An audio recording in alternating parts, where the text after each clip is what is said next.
Ways that we move our spirit is through the activity of celebration.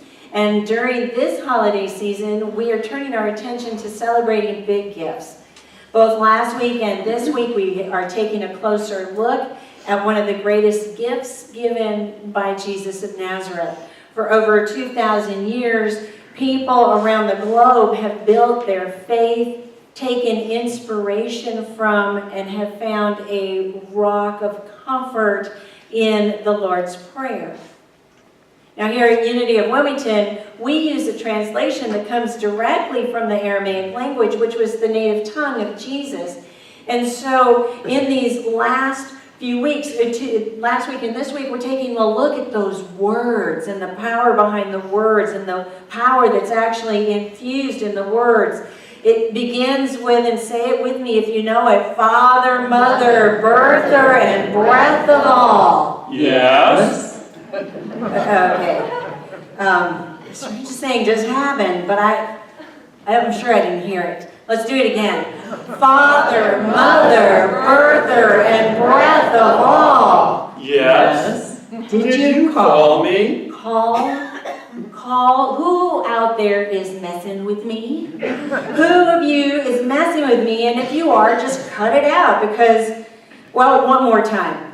Father, Mother, Birther, and Breath of all. There you go again. What? You called me. You called Father, Mother, Birther, and Breath of all. So here I am.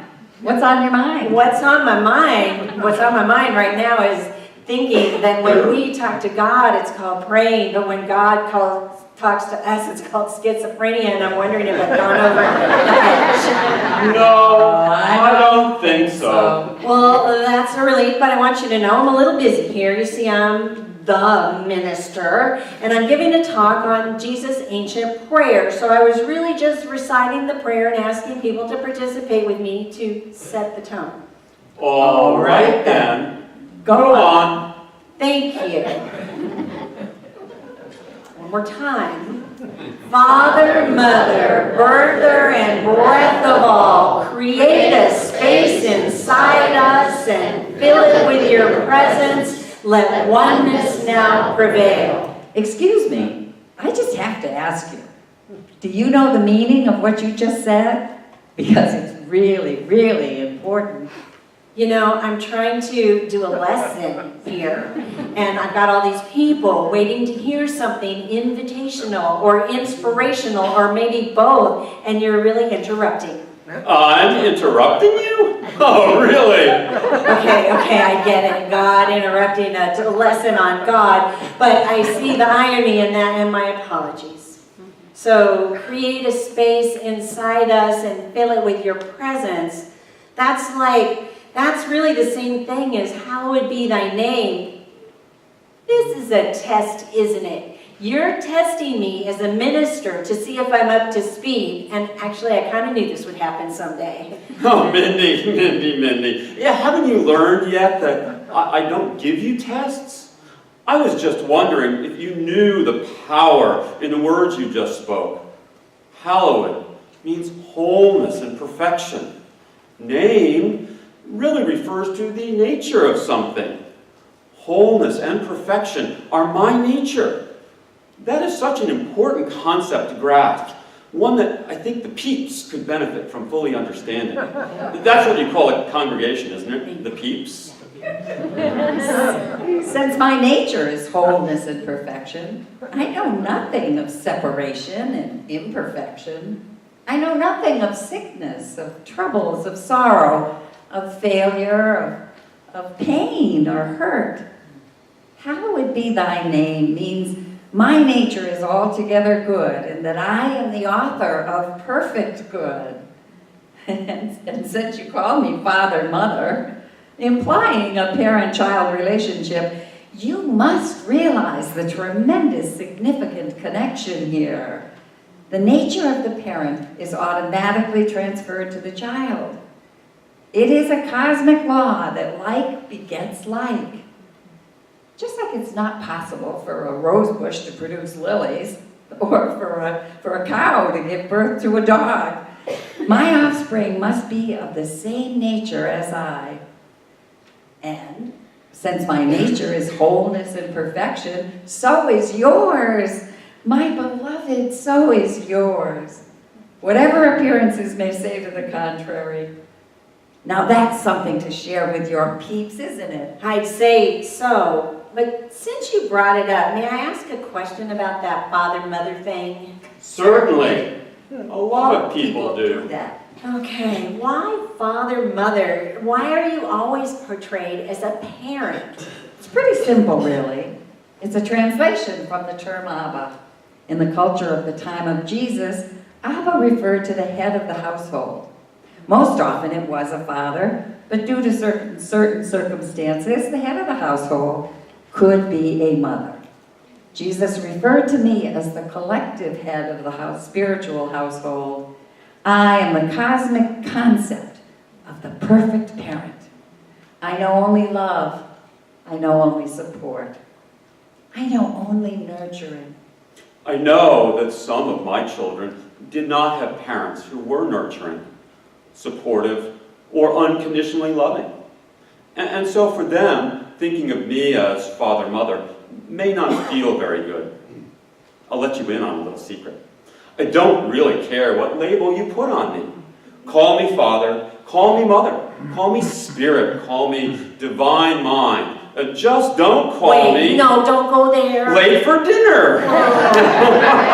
Now, get on with your prayer. We're taking up a lot of service time here. You're right, I have a lesson to give. So, let's see, Father, Mother, birth or breath, Creator. Let's create a space inside us and fill it with your presence. Let oneness now prevail. Yes, here I am. Your one desire then moves through ours as energy fills all forms. Now, here's where things get interesting. Do you really mean what you just said? Well, I think so. I mean, yes, of course I do. You're praying to have my one desire, the culmination of all divine ideas, move through your mind and heart so that you can manifest the kingdom of heaven on earth. That's quite a goal. And you realize, of course, that this one's up to you. And that is to say, your work is to bring more and more of my ideas such as peace and love and harmony and abundance into concrete form in this plane. Now, I don't mean just you, I mean everybody. That is what you are all here to do.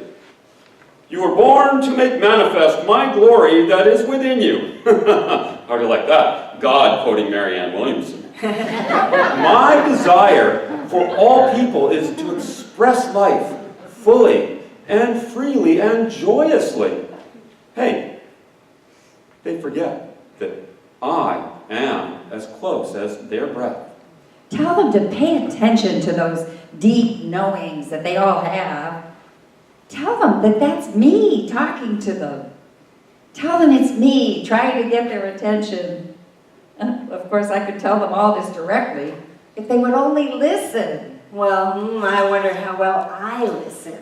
Well, now that you mention it, you could continue to work on that. But remember, you are a work in progress, just like everyone else. Yes, so I need to finish up here. This is taking longer than I expected, so next line is, give us this day our physical and spiritual nourishment. You know, you might benefit from cutting some of that physical nourishment. You really don't need any more carbs.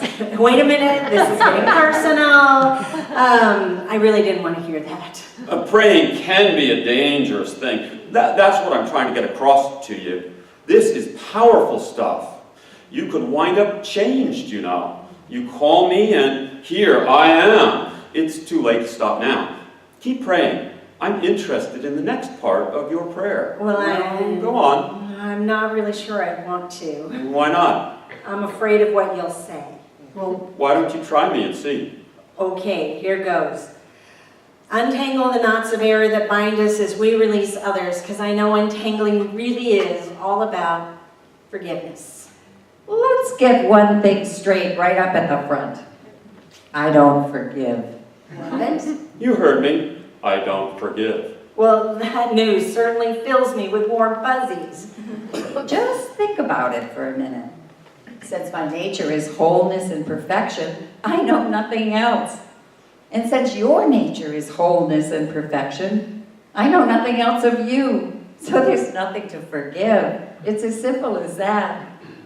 You, on the other hand, you're a different story. When you don't forgive, you really muck up the works.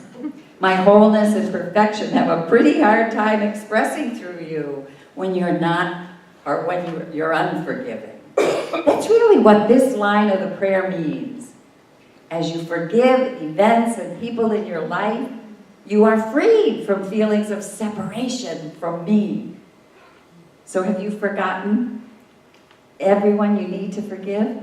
Have you forgiven everyone you need to forgive? Well, I'm trying to. As Yoda said in the great spiritual movie Star Wars, there is no try, there is only do. I inspired that line, you know. So I'll ask the question again. Have you forgiven everyone and everything you need to forgive? Your mother? Your father? Your former husband? Your brother? Susie Heckelman in the 3rd grade for breaking your headband. I knew it. I knew you would bring that up. That's why I didn't really want to go there. My mother, my father, my brother, and even Susie Heckelman in the 3rd grade. But what about your prayer? You just prayed to forgive everyone. You just prayed to have your connection with me strengthened. Didn't you mean it? Well, actually, I did. Except, well, I bet there's other people out here who know they want to forgive and be forgiven, untangling those knots, but maybe we could make an exception Well, just for today. actually, there can't be. You see, I can't express through you. You can't live my one desire here on earth if you insist on carrying around any bitterness inside. Now, can you? Well, no, you're absolutely right. So, what are you going to do about it? Not try to do about it, but do about it. Right now. Right now, right here, right now, in the middle of service, which, by the way, I really should get on with. This is important. They'll wait. Okay. I'll get out my Edwin Gaines card. I forgive myself, I forgive others, I let go of guilt, I'm free from condemnation, I forgive my parents completely. I forgive everyone, I forgive myself, I allow myself to feel forgiven and to move forward in life. Well, that's a start. Maybe one more time, with gusto. With gusto. Gusto. Gusto. I forgive myself completely for every mistake I have ever made. I forgive others, knowing that we all did the best we could at the time. I let go of guilt, blame, shame, judgment, and hurt. I am free from condemnation. I forgive my parents completely. I forgive everyone who did not give me the love and attention that I desired. I forgive myself for my unconscious behaviors of the past, and I forgive others theirs as well. I allow myself to feel forgiven and to move forward in life. Oh, there now. Wonderful. How do you feel? Well, not bad. In fact, I feel pretty great, lighter and freer and more filled with your presence. That is the whole idea, you know. Well, you're not through with your prayer, so go on. So go on. Don't let appearances make us forgetful of the source, but free us to act appropriately. This one is also on you, you know. Well, what do you mean by that? Come on. Just look at some of the temptations that get you, or choices you make when you forget the truth about your unlimited good and unconditional love. You make choices that aren't always the greatest for you, don't you? What about your choice to overload your schedule so that you hardly have any free time for your friends? What about the choice you make now and then to get involved in gossip? What about the choice to become fearful when appearances aren't what you want? What about the choice to lose patience with the traffic? What about your choice to think those negative thoughts What about the choices? Wait, okay, so you know what, I get the picture. I make my choices and I reap the consequences, right? Oh, ever the quick learner. Continue. From you, age to age, full of the glorious harmonies of life. Do you know what would bring me glory forever? Do you know what would really make me happy? Well, no, but I suspect you're just about to tell me. If you realize who walks as you all the time. If we had these conversations more often. If you would tune into my guidance more often and do the spiritual work, all the spiritual work, It's a pretty constant thing. then these statements would be fertile ground from which our futures grow. Amen and amen.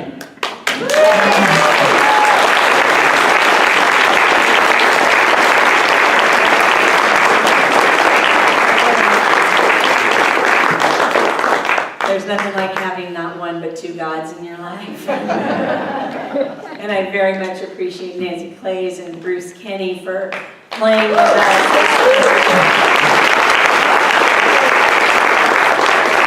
For sharing their wisdom. I was in Detroit this last week and I was talking to a colleague and he was telling me, you really ought to have a guest speaker in at least once a month. And he said, because you know, you get to be like the spouse. You tell people things and you tell people things, and you remind people things and you remind people things, and you invite people into things and you invite them into things. But if one other person comes and says it, then they're all for it. But it's a partnership. And so I thank you, Nancy and Bruce, for sharing your wisdom and saying it just one more way and giving folks and the peeps, including me, an invitation to stand in my power and to do the work that is mine to do, to open my heart for that greater awareness of our Christ light, of our divinity. We can talk about it and we can think about it, but until we actually open our minds and hearts and invite that full presence in, that one grand desire for compassion and peace, joy and love and understanding, then we're not expressing as the divine. So I'd like us to sing, O come, Emmanuel, inviting that presence, that awareness into our minds and hearts, recognizing that we are not truly captive, we are not truly bound, except to the goodness of God.